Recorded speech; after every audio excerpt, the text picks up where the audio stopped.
Student, তোমরা যারা ক্যালকাটা ইউনিভার্সিটির আন্ডারে প্রথম সেমিস্টারের ছাত্রছাত্রী আছো, তোমাদের জন্য আজকের ক্লাসটা খুবই গুরুত্বপূর্ণ। আজকের ক্লাসে তোমাদের কনস্টিটিউশনাল ভ্যালু সাবজেক্টের 100% কমনযোগ্য সাজেশন নিয়ে আলোচনা করব।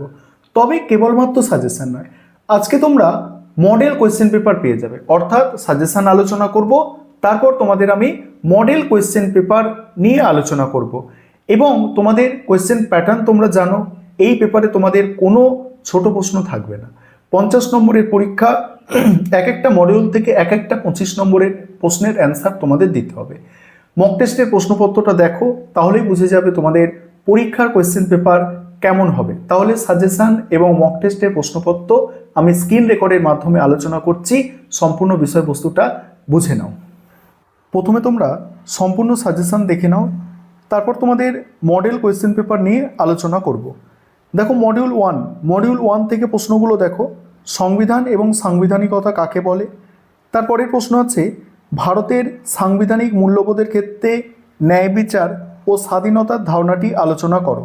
স্টার দেওয়া প্রশ্নগুলো সবথেকে বেশি গুরুত্বপূর্ণ। ভারতের সাংবিধানিক মূল্যবোধের ক্ষেত্রে সাম্য এবং সৌভ্রাতৃত্বের ধারণা আলোচনা করো।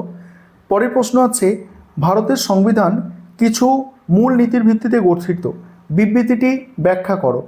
তারপরের প্রশ্ন ভারতের সংবিধানের মৌলিক অধিকারগুলি লেখো।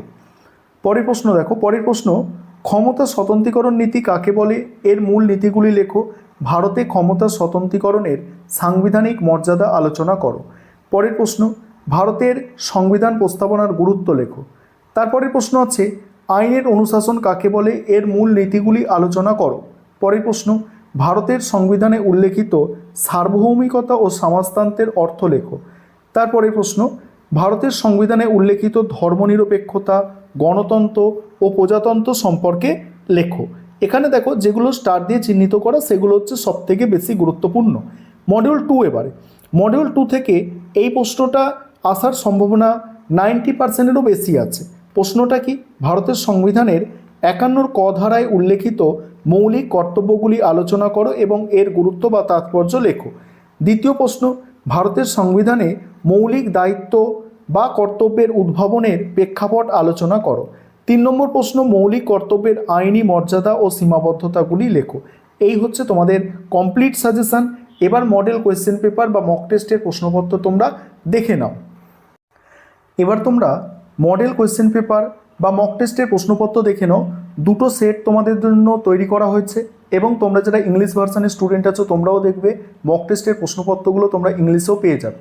দেখো এখানে আছে মডিউল ওয়ান থেকে প্রথম সেটে রাখা হয়েছে। দেখো প্রথম প্রশ্ন মৌলিক অধিকারের সংজ্ঞা দাও। ভারতীয় সংবিধানে মৌলিক অধিকারের সংখ্যা কয়টি, কী কী? স্বাধীনতার অধিকারটি আলোচনা করো। পরের প্রশ্ন সংবিধান এবং সাংবিধানিকতা কাকে বলে? ভারতের সাংবিধানিক মূল্যবোধের ক্ষেত্রে ন্যায় বিচার, স্বাধীনতার ধারণাটি আলোচনা করো। মডিউল 2 থেকে আছে দেখো প্রথম প্রশ্ন ভারতের সংবিধানে উল্লেখিত মৌলিক কর্তব্যগুলির সংখ্যা কয়টি, কী কী? এগুলির তাৎপর্য নিরূপণ করো। অথবা প্রশ্ন আছে ভারতের সংবিধানে মৌলিক দায়িত্ব বা কর্তব্যের উদ্ভাবনের প্রেক্ষাপট আলোচনা করো। এর সঙ্গেই আছে মৌলিক কর্তব্যের সীমাবদ্ধতাগুলি কী কী? এবারে ইংলিশ ভার্সানটা দেখো, ইংলিশ ভার্সানটা দেখবে, আরেকটা সেট দেখে নাও, তারপরে ইংলিশ ভার্সানে আসছে। দ্বিতীয় সেট দেখো, দ্বিতীয় সেটে প্রথম প্রশ্ন ভারতীয় সংবিধান প্রস্তাবনায় উল্লেখিত সার্বভৌমিকতা, ধর্মনিরপেক্ষতার শব্দ দুটির অর্থ তাৎপর্য ব্যাখ্যা করো। তারপরে ক্ষমতা স্বতন্ত্রীকরণ নীতি কাকে বলে, এর মূল নীতিগুলি লেখো। ভারতে ক্ষমতা স্বতন্ত্রীকরণের সাংবিধানিক মর্যাদা আলোচনা করো। মডিউল 2 থেকে কি আছে দেখো, মডিউল 2 থেকে আছে যে ভারতের সংবিধানে উল্লেখিত মৌলিক কর্তব্যের আইনি মর্যাদা ও সীমাবদ্ধতা বিশ্লেষণ করো। আরেকটা বিষয় বলি, তোমাদের কিভাবে প্রশ্নের উত্তর লিখতে হবে 25 নম্বরের সেটাও আমি দেখাবো। আমি কিছু প্রশ্নের অ্যান্সারও তোমাদের আমি দেখাতে চাইছি কিভাবে প্রশ্নের অ্যান্সারগুলো তোমরা লিখবে, ঠিক আছে? যাই হোক, পরে প্রশ্ন দেখো ভারতের সংবিধানের 51 ক ধারায় উল্লেখিত মৌলিক কর্তব্যগুলি আলোচনা করো। বর্তমান সমাজ ব্যবস্থায় এই কর্তব্য পালন কতটা জরুরি বলে তুমি মনে করো? এবার তোমরা যারা ইংলিশ ভার্সানের স্টুডেন্ট আছো তোমরা মক টেস্টের প্রশ্নপত্রের সেট দুটো দেখে নাও। এটা তোমাদের প্রথম সেট যাচ্ছে, এটা প্রথম সেট এবং তারপরেই আছে দ্বিতীয় সেট। এবারে তোমরা প্রশ্নের উত্তর দেখবে যে কিভাবে প্রশ্নের উত্তর গুছিয়ে লেখা যায়, সেই প্রশ্নের উত্তর তোমরা এবারে দেখে নাও। যেমন প্রথম প্রশ্ন আছে সংবিধান এবং সাংবিধানিকতা। সংবিধান কাকে বলে সেটা লেখা আছে। সংবিধান হলো একটি রাষ্ট্রের সর্বোচ্চ আইন। দেখো, যে কোনো বইয়ের থেকে অনেক গুছিয়ে লেখা হয়েছে, কারণ আমাদের যে নোটসগুলো তৈরি করা হয়েছে সেখানে অনেকগুলো বই দেখে এখান থেকে একটা টপিক, ওখান থেকে একটা টপিক, এইভাবে নিয়ে প্রশ্নের উত্তর রেডি করা হয়েছে। তোমরা দেখো, তোমাদের সামনে আছে, দেখে নাও তোমরা নোটসগুলো। আরেকটা বিষয় বলবো, তোমাদের জন্য কিন্তু কমপ্লিট স্টাডি মেটেরিয়াল তৈরি আছে, 100% কমনযোগ্য কমপ্লিট স্টাডি মেটেরিয়াল তৈরি আছে।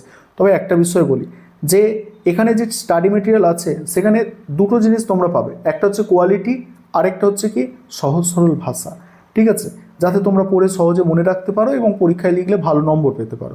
আমি স্ক্রল করে যাচ্ছি, দেখো ভারতের সংবিধানে উল্লেখিত স্বাধীনতার অধিকার এটা আছে, দেখে নাও, দেখে নাও স্বাধীনতার অধিকার 19 নম্বর ধারায় একদম পয়েন্ট করে করে তার সীমাবদ্ধতা আছে, আবার এইভাবে সীমাবদ্ধতার প্রথমত দ্বিতীয়ত আছে। এইভাবে তোমাদের অ্যান্সার কিন্তু গুছিয়ে লিখতে হবে, না হলে ক্যালকাটা ইউনিভার্সিটি একটা প্রশ্ন যা তা করে লিখে দেবে, 25-এ 25 দিয়ে দেবে, এরকম কিন্তু নয়। এইভাবে লিখলে তবে তোমরা এক একটা প্রশ্নে মানে 22-23 এরকম আশা করতে পারো। ঠিক আছে, দেখে নাও প্রশ্নের উত্তর দেখো। আর তোমরা যারা স্টাডি মেটেরিয়াল পারচেস করতে চাইছো, স্ক্রিনে একটা নম্বর দেখতে পাচ্ছ, ওই নম্বরে যোগাযোগ করে আমাদের থেকে স্টাডি মেটেরিয়াল অর্থাৎ পিডিএফ নোটস তোমরা কিনতে পারো।